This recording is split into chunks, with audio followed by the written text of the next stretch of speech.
കുടിക്കാൻ വെള്ളം ചോദിച്ചെത്തി വയോധികയുടെ മാല പറിച്ച പ്രതി പോലീസിന്റെ പിടിയിലായി.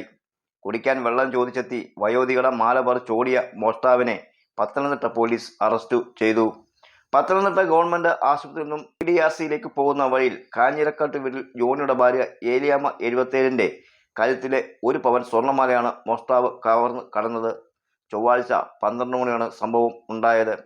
ഊന്നുകൽ മുള്ളംകുഴിയിൽ വീട്ടിൽ സോമൻ 50 വെള്ളം കുടിക്കാനെന്ന വ്യാജേന എത്തി മാല പറിച്ച് രക്ഷപ്പെടാൻ ശ്രമിച്ചത്. ഏലിയാമ്മ വെള്ളം ചൂടാക്കാൻ അടുപ്പത്ത് വെച്ചപ്പോൾ ഇയാൾ അടുക്കളയിലെത്തി പിന്നിലൂടെ മാല പറിച്ചെടുക്കുകയായിരുന്നു. പിടിവലികളിൽ ഒരു ഭാഗം പൊട്ടി ഏലിയാമ്മയുടെ കയ്യിലിരുന്നു. ബഹളം വെച്ചപ്പോൾ ഇവരെ തള്ളി താഴെയിട്ട് കയ്യിൽ കിട്ടിയ മാലയുടെ ബാക്കിയുമായി ഇയാൾ വീടിന്റെ മുൻവാതിലൂടെ പുറത്തേക്ക് ഓടുകയായിരുന്നു. ഇവരുടെ ഇടതു കഴുത്തിൽ മുറിവുണ്ടായി. വയോധിക ബഹളം ഉണ്ടാക്കിയപ്പോൾ അതുവഴി പോയ യാത്രക്കാർ ഇയാളെ പിടിച്ച് തടഞ്ഞു വെച്ചു. പത്തനംതിട്ട പോലീസ് വിവരം അറിയിച്ചതിനെ തുടർന്ന് ഉടനടി സ്ഥലത്തെത്തി സോമനെ കസ്റ്റഡിയിലെടുത്തു.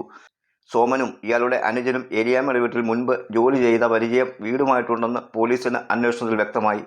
പോലീസ് ഇൻസ്പെക്ടർ ഷിബുകുമാറിന്റെ മേൽനോട്ടത്തിൽ SI J ജിനുവിന്റെ നേതൃത്വത്തിലാണ് അന്വേഷണം. പ്രതിയെ കൂടുതൽ ചോദ്യം ചെയ്തു വരികയാണ്.